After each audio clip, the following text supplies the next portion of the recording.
But मैं एक ऐसे ही मेरे को सर अभी ख्याल आ रहा था कि अगर अभी की काबिलियत को हम अगर इस पे सुपर इम्पोज करें एंड वैसे ही ऑपरेशन है, कुछ हम अलग से कर सकते हैं सर? क्या क्या हम चैरियट्स वगैरह यूज़ करके नीचे हाँ कर सकते हैं, बिल्कुल। लेकिन क्या होता है कि देखो ऐसा है कि पहली बात तो ये है कि जो टारगेट शिप है उसको स्टॉप करना ज़रूरी है। अगर टारगेट शिप स्टॉप नहीं हो रहा है फिर तो कोई तरीका ही नहीं है। फिर अगर तो स्टॉप आपको नहीं हो रहा है तो कोई तरीका नहीं है नहीं, सर? तरीका है। अगर स्टॉप नहीं हो रहा then you have to do overt kind of operation, you can't do covert operation. Overt in the sense कि जब हम एंटी टेररिस्ट ऑपरेशन करते हैं, होस्टेज रेस्क्यू ऑपरेशन शिप में करते हैं, ऑल रिग्स में करते हैं, देन वी हैव, हमारे पास कई एवेन्यूज हैं firstly to get on board oil rig और शिप। तो अगर स्टैटिक टारगेट है, you can do underwater insertion by chariots. Sure. Chariot can carry 2 people. Now we got bigger chariot which can carry more people. And there are other methods also which we will not discuss. हाँ. And then there is helicopters. Sir helicopter आवाज बहुत करता है ना sir, अब क्या करें? देखो ऐसा है कि ऑयल रिग में आप लोग कभी गए नहीं, मैं तो हमने वहाँ काफ़ी वो किया because we should do lot of workup exercise there for the defence of oil rigs है ना। तो वहाँ पे जो एम्बिएंट नॉइज अंदर होती है बहुत होती है। और अगर आप एक टेररिस्ट ऑर्गेनाइजेशन है और आप पहली बार उस ऑयल रिग में चढ़े हुए हो, आप तो खुद लॉस हो जाओगे क्योंकि वो इससे मेज ऑफ स्टील, यहाँ से लैडर, वहाँ से लैडर, यहाँ से वहाँ, आदमी तो नॉर्मल आदमी पागल हो जाएगा वहाँ पे। और तो if guy is coming like this with the intention of taking over and taking hostage, उसका दिमाग भी ऐसे एंक्शियस है and he is that guy aggressive chap, उसको पता नहीं चलेगा क्या हो रहा है। सो वहाँ पे आवाज़ जो आती है हेलीकॉप्टर का, मेरे ख्याल से it will be muffled quite a bit and you can do a quick insertion and then you can do slithering. एक ही जगह हो सकती है, वो भी हेलीपैड में ऊपर। और उस हेलीपैड का जो हाइट होता है ना वाटर लेवल से कम 150 फीट होता है, यानी कि is about 40 metres. If you fall from there it is like jumping on road from a building of with 8-9 floors, यानी कि आपका कचुम्बर निकल जाएगा because then water no longer is in liquid. The impact is such कि आदमी के तो हड्डी पसली यानी कि मल्टीपल कंपाउंड फ्रैक्चर हो जाएंगे। तो ये भी देखना पड़ेगा। अगर आप और जगह हेलीपैड छोटा ही होता है तो you have to very precise in doing this. तो एक तो वो कर सकते हैं, that is in fact the only way. If it is oil rig that is one way of doing it and other is underwater insertion. Underwater insertion में बड़ी दिक्कतें आती हैं। मूविंग शिप के ऊपर, मूविंग शिप तो अलग बात है, वो तो अलग चैलेंज अपोज करता है। ये जो है कि ऑयल रिग में when you come under the oil rig, let's say, oil rig में जो water movement होता है ना, see क्या होता है कि sea is a very unforgiving entity. You have to respect sea, you have to respect nature. और wave जो बनती हैं, even placid sea में, बाहर placid sea से 1 हो रखा है, 0 हो रखा है, लेकिन जो उथल पुथल पानी की होती है, and you know ये जो metal का फ्रेम होता है, तो उसमें barnacles लगे होते हैं। Barnacles are like knife. If you hold the barnacles और कैसे मूव हो गए ना, आपको कट जाएगा पूरा। So you have to wear gloves, you have to wear pads here, you have to wear pads, you have to wear helmet, you have to wear like बिल्कुल like यहाँ तो नहीं लेकिन you know your ankles and knees and ankles and all you have to wear pads, helmet पहनना जरूरी है। उसके बाद बोट बॉब करेगी up and down and then imagine you're climbing the up and down, you have to be careful कि कहीं नीचे आके तुम्हारा सिर ना लग जाए वो उधर you know उसके स्ट्रक्चर में। So ऐसे करके तो it takes time, so that's why you have to have extreme amount of upper body strength.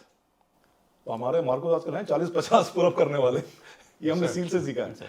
Because क्या है कि नॉर्मल हमारे हिंदुस्तानी होता है, आपने इंडिया में देखा होगा, नोबडी डज मोर देन 12, 16 तो एक्सेलेंट है।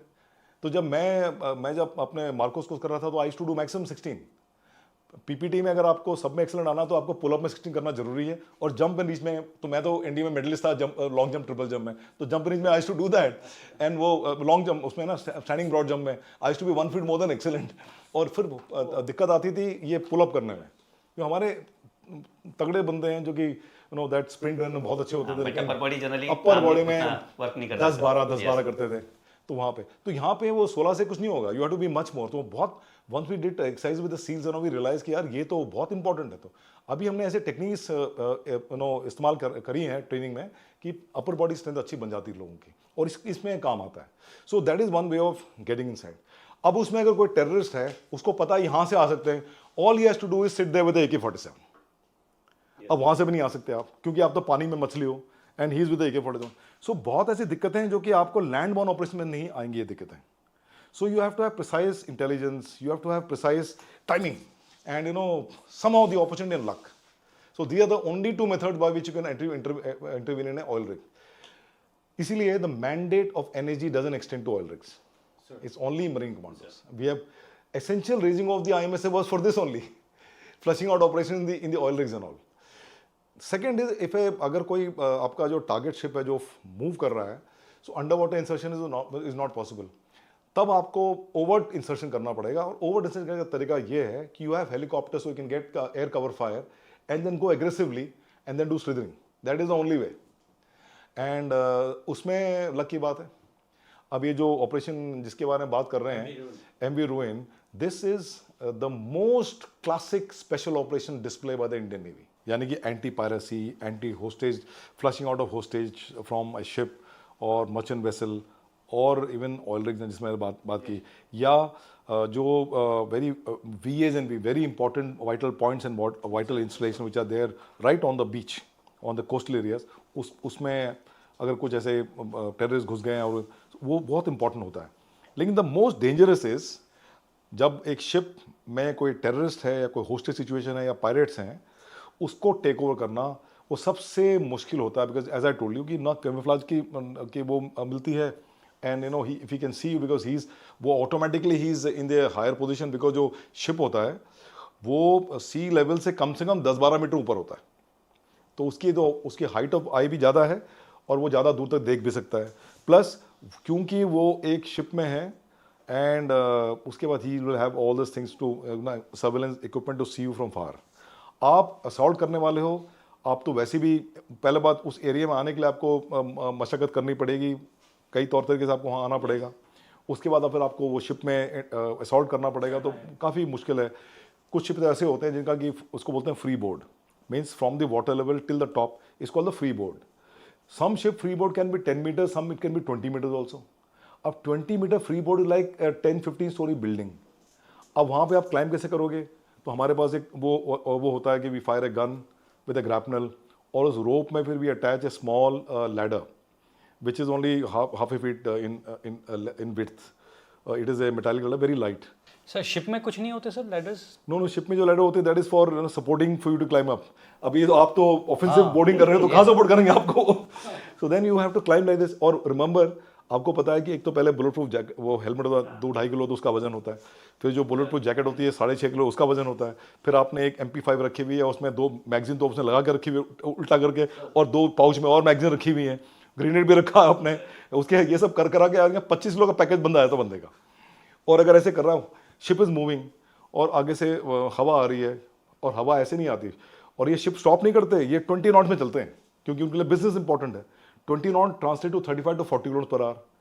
तो 20 नॉट की स्पीड में अगर शिप चलेगा तो आगे से भी फ्रंट वो वेव्स हैं, वो जो हवा है, तो 30-40 नॉट की हवा तो वैसे आपको लग रही है, तो आप झूला झूल रहे हो वहाँ पे.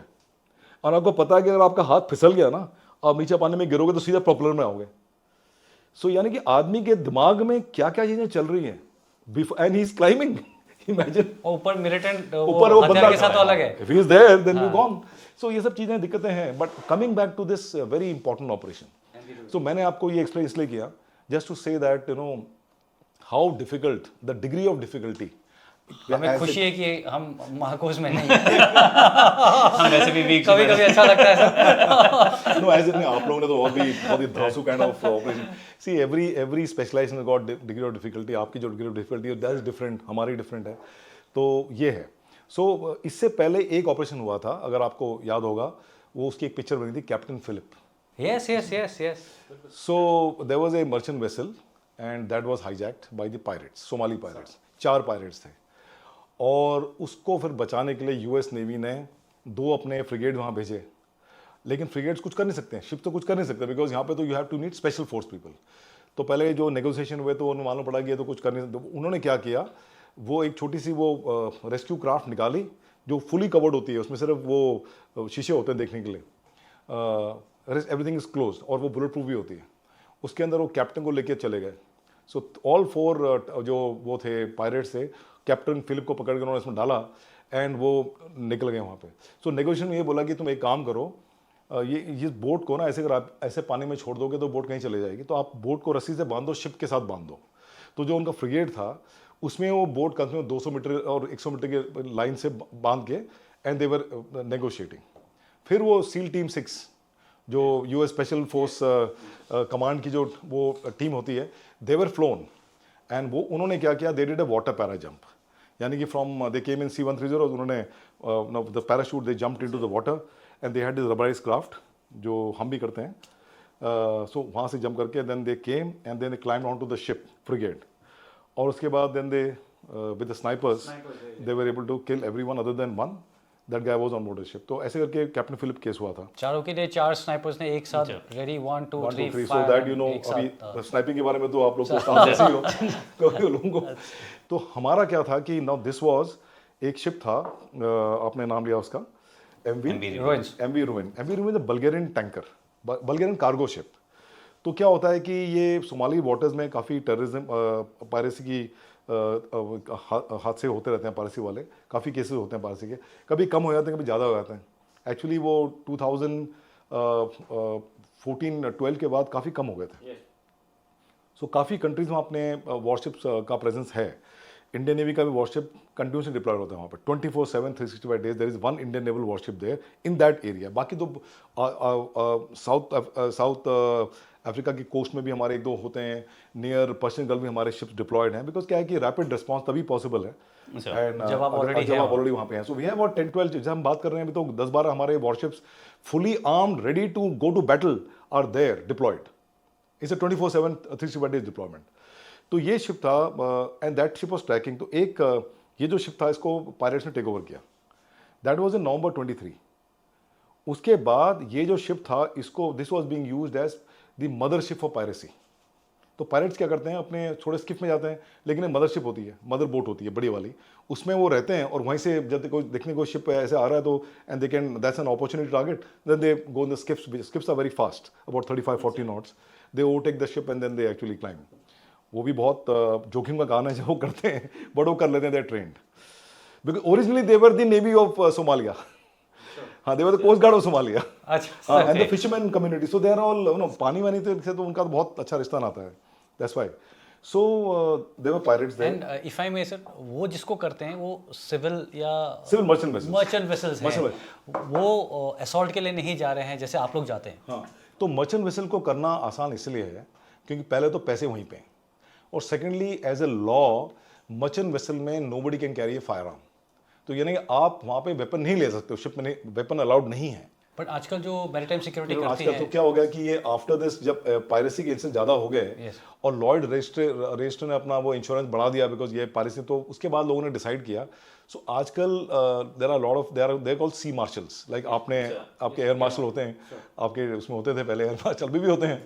तो सी मार्शल ने काफ़ी मरीन कमांडो ने उसमें नौकरी की है एंड फौज के काफ़ी लोग हैं, नेवी के, इंडिया के भी काफ़ी लोग, फॉरेन के। लेकिन होता क्या है कि no country allows a ship merchant vessel entering their port with marshals on. तो मार्शल को टेरिटोरियल वाटर का बाहर ही उतार दिया जाता है, floating armoury, so that is है। सो ये जो केस था उस समय उनके शिप में कुछ था नहीं and they actually had killed one chief engineer was an Indian. So उनका क्रू जो था, क्रू वाज अबाउट 18 और 19, उसमें 4-5 इंडियन भी थे। और ये शिप हरकत ऐसी उल्टी सीधी कर रहा है बिकॉज क्या है कि मर्चेंट वेसल जो है उनका एक रास्ता होता है और वहीं से they follow the same path because business वाले हैं तो they can not just keep on doing meandering and all. So INS Kolkata I think which was there which a destroyer and it was trying to see कि क्या हो रहा है। Then they found out कि may be suspicious movement हो रहा है, this could be the same ship which has been pirated. ये INS कोलकाता को किसी ने बताया कि नो, क्या होता है कि there is a piracy trigger, so international maritime organisation में खबर फैल जाती है, IMO में। सो then what happens as a rule, everybody, all the ships around are told, and even the warships are told अगर आप नज़दीक हैं तो you can try and give support. So that's ये तकाजा है for maritime security का तकाजा है, international rules and regulations हैं इसमें। So they knew that there is something like this, अभी उनको they homed on to this, और ये homing on हुई somewhere in February-March 24 को। देन शिप ने एक drone, because every ship has got element of MARCOS, तो I can't tell the strength but there is element of MARCOS, अब वो they are capable of doing some kind of operations but limited operations, not major operations. तो यहाँ उन्होंने देखा जब drone fly किया, the drone was shot down by the people on that ship. तो ये तो क्लियर हो गया कि दैट शिप में there are some people armed. And number 2, वो ड्रोन को क्यों मारेगा? अगर वो कोई सी मार्शल है, वो ड्रोन को क्यों मारेगा? तो यानी कि और कोई प्रैक्टिस फायरिंग तो कर नहीं रहा वहाँ पे, तो ड्रोन का कैसे उड़ा दिया? सो ड्रोन के कैमरे से जो कैद हुआ, तो उसमें था there were about 35-40 people with AK-47s। They were on the upper deck, which is a huge strength. और जैसे मैंने आपको डिग्री ऑफ डिफिकल्टी बताई for assault on in a maritime domain, so obviously this element was insufficient to do any sizable operation. So then they called naval headquarters and CNC West, and then CNC West launched his operation. For that, for the first time in the history of Indian Navy and Air Force operation, a C-17 was flown from Mumbai with additional Marcos elements, and they went 2,600 kilometers, flew 8 hours. Sir ये हुआ कहाँ पे था sir? This is off Somalia. Of Somalia. Of Somalia. Sir They went 2,000, and that merchant vessel was surrounded by Kolkata, and there were 1 or 2 other ships. Navy का एक और ship था वहाँ। And then there was this drone, the Sea Guardian drone, which is on lease from US. That was also tracking it. So that drone was there, ship was there.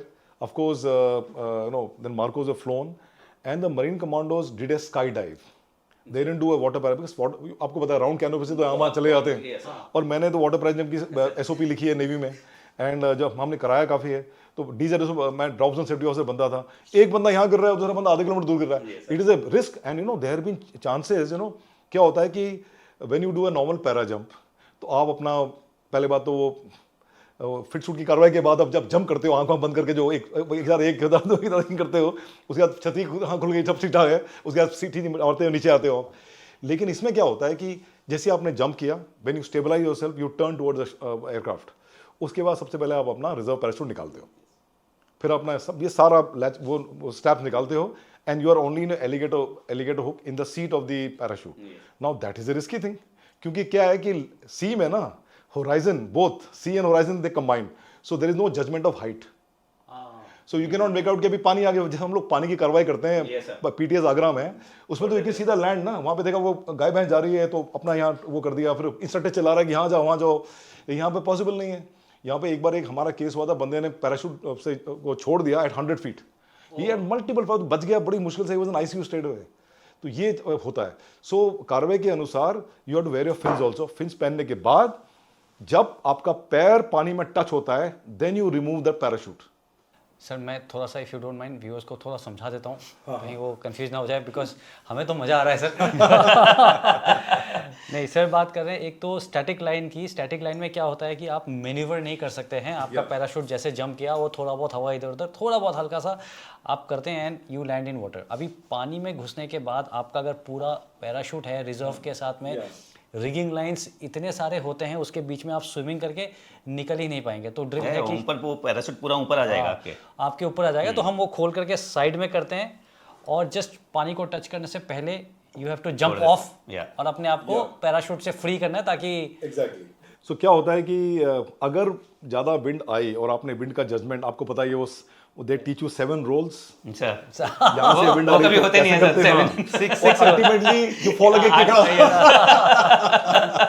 कितना सीखो आपको, role हमेशा 8वां होता है sir. पीटे जागरा में यहाँ jump करो वहाँ जंप करो, है ना। अल्टीमेटली होता क्या है, वही होता जो होना है, जो खुदा है मजदूर खुदा होता है। तो what we do is because so you have to do a lot of practice, and then touch, जैसे अपना पैर टच हुआ, then you turn out and come out of the parachute. अगर विंड कम है, दैट पैराशूट विल आपके ऊपर छतरी बन के ऐसे गिर जाएगा। Now you are stuck, because आपने जैसे कहा इतने स्ट्रैंड्स हैं, और आप फिन करोगे तो स्ट्रैंड्स आपके ना पैर में आ जाएगा। सो यू कैन ऑल्सो बिकम लपेट जाओगे पैराशूट में, और अगर कोई बंदा वहाँ पे इमरजेंसी वाला बंदा नहीं है आपको, so there are chances you will drown. It takes 2.5 minutes under water to drown. Sir आपके हथियार हैं आपके साथ, आपका किट है, सब कुछ, फिन्स विन सब कुछ है। तो दैट्स व्हाई दे डिसाइडेड कि हम स्काई डाइव करेंगे। स्काई डाइव में it is much easier, parachute is small and it is manoeuvre करके। और हमारे तो ऐसे एक्सपर्ट हैं, I don't know whether know it on in 2015 I was principal director special operation in diving. There was a national skydiving championship happening, and suddenly our chief of naval staff told me कि I want the marine commando team to participate. Thus far air force की जो वो team है ना उनकी, sky जो Ganga PGI नहीं, जो Akash Ganga team, Akashganga sir. So they used to come first. लेकिन मरीन कमांडोज गए. अभी जो प्रेजेंट पीडीएसओडी हैं commodore Rana, he is done sky diving in Australia. 2000 में I was handling the case file for, we send about some people to Australia for learning the skydiving level D, instructor level D, and thereafter they build up the entire skydiving thing. So we won, we came first. Wow sir. So वहाँ पे तो ऐसे हमारे expert हैं, because किसी के 4000 jump है, किसी 3000 जंप है. और यूएस सील के साथ हम लोग ट्रेनिंग करने वाले थे. एंड दे सेड कि I want to know what is the capability of your MARCOS, कि आप कितना, what is the experience level. So I asked a simple question, what is your experience level. He said sir I have done 90 jumps. मैंने कहा तुम्हारा कितना. Sir I have done 75 jumps. I said thank you very much. The guy who has done least amount of jump in my team would be 350 jumps, and the guy who will be leading the team has done 3,500 jumps. I hope now you are, because वो ना वो सोचते हैं कि तुम्हारी capability कम है, कहीं साला मर जाएगा तो उनकी यूएस नेवी की बेइज्जती हो जाएगी, तो इसलिए पहले पूछ पाछ लो लोगों से. बात भी सही है, क्योंकि थर्ड वर्ल्ड कंट्री है, they always look at you as third world country ना, डोंट नो द कैपेबिलिटी हमारी कितनी है. तो उन्होंने जंप किया. जब हमारी एक्सरसाइज हुई ना, रत्नागिरी एक जगह है साउथ इंडिया में, वहाँ पे एक्सरसाइज हुई गणपति फूल है, वहाँ पे एक यूएस सील का बंदा वो पेड़ में जंप करता नजर आया, एक वहाँ लटकता नजर आया. हमारे बंदे बिल्कुल ऑन द स्पॉट 1-2 मीटर के उसमें लैंड कर जाते हैं. So that is the reason they used sky diving. And sky diving हमारे काफ़ी लोग करते हैं. I would say that in a unit of strength of let's say about 300, more than 100 are qualified in sky diving. And पहले लोग सोचते थे कि why sky diving a waste of time. So I used to tell them, नहीं, confidence building, but actually tactical deployment is the best thing. अब यहाँ पे क्या हुआ कि you have to be spot on. So now we have got a capability where we can drop a rib, 11 meters rib. So with C-130 we can drop one rib, and when the rib gets dropped from 5,000 feet, and rib का भी जो deployment pattern ऐसा है, it's not like वो अपना आपका जो P7 and P16 platform, उसमें मैंने करवाई की उसमें, that is a horrendous kind of thing, that is meant for BMP tanks and all. वो सी में नहीं कर सकते. हमने किया था पहले, उसमें ही किया था. It takes 2 hours to buddy under it. यहाँ पे क्या होता है, we bought it from America, exit from the aircraft, then the RIB with the parachutes segregates from the main platform. So there are 2 parachute systems, one takes the rib down, one takes the platform down. So platform can be recovered, rib hits the water, and the moment the rib hit the water, automatically the parachute disengages. And just वो होता है the Marcos do skydive, और हमारी इतनी practice हो गई है कि they will skydive and reach within 1 to 2 meters of area from the rib. They hit the water, unpack the parachute, means उसको लपेट के, and within 1.5 to 2 minutes they are on board the rib and they start the rib for the operation. Oh, That wow. is the finesse. That is the Wow. finesse people have achieved. So it's a very, I mean, हमारी तो बहुत ज़्यादा capability बन गई है. लोगों, मैं इसलिए बता रहा हूँ, I'm not tom-tomming the capability of Marine Commando, मैं तो रिटायर्ड आदमी हूँ, लेकिन country should know. Sir Correct, sir. नहीं क्योंकि country knows about army, they know what, now they know about air force, they now know, they know what army AD batteries, and of course para सब के बारे में तो सबको पता है, तो they should also know what Marcos. तो इसलिए मैं बता रहा हूँ. So that's why they jumped, and then उसके the moment the pirates saw special force people with all those menacing looking dress jumping, about 35-40 people jumped. They how far from the very close, means keeping away from the small arms range. We expected 1.5 is the maximum MMG range. उसके beyond हमने वो किया. And thereafter boats were available already. जो Marcos already ship में उन्होंने boat तैनात करके रखी थी, उसमें बैठ के they went for the operation, and then all those 35 people surrendered. Because it was shock and awe. They never expected कि now see इसका क्या है? It's a small tactical operation, but you see how it has happened. 2,600 kilometers. Coordination between the Air Force and the Indian Navy. Getting government approvals within the drones the drones, the Sea Guardian, the warship. Yes, sir. And then getting the approvals from the MOD too, because you have to get approval. How the bureaucracy works. Quickly getting approval. People ready. Marcos are ready in half an hour. जैसे आपके NSG में होता है, हमारे भी आधे घंटे का reaction time होता है. Everything is packed ready, and then people moving on here. Coordination between the team leader talking to the ship, and then सब कुछ करके आ गया. So he knows the tactical battle area क्या है, what are the operations which are going to unfold and all सब कर, and then so easily accomplished. It's a different matter that जो pirates होते हैं, they don't want to engage in a gunfight, क्योंकि अगर वो engage करेंगे, उनको पता है वो मरेंगे. और उनका है क्या, व्हाट इज पायरेसी का मुद्दा क्या है? It is a business deal actually. वो क्लाइम करते हैं शिप को, और शिप के फिर वो जो ओनर्स हैं वो फोन करके पैसे कहीं इकट्ठा कर देते हैं, and then they leave and they go to the next. तो for them it is a job. वो he is not fighting.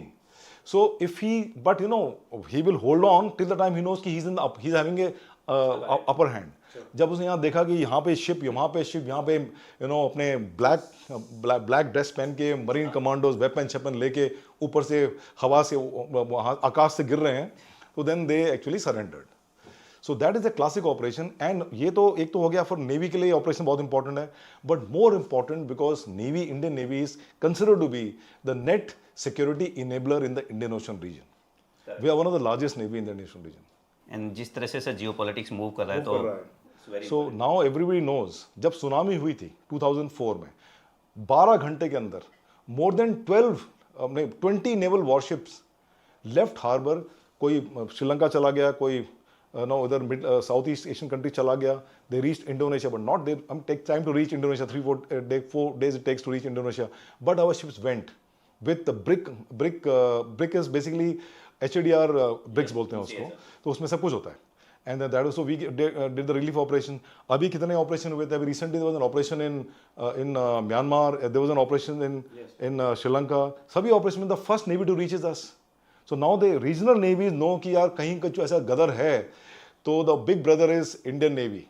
So it makes a strategic point. You do a tactical operation leading to a strategic gain. And that exactly the essence of special operation. जय Hind. I hope आपने इस clip को enjoy किया है. अगर आप ये full podcast देखना चाहते हैं तो उसका लिंक डिस्क्रिप्शन में दिया गया है. और इसी प्रकार के हमारे गैलेंट रियल लाइफ हीरोज़ के अगर पॉडकास्ट आप देखना चाहते हैं तो आप हमारे main channel monks and warriors by colonel Kaushal Kashyap check out कर सकते हैं. जय हिंद.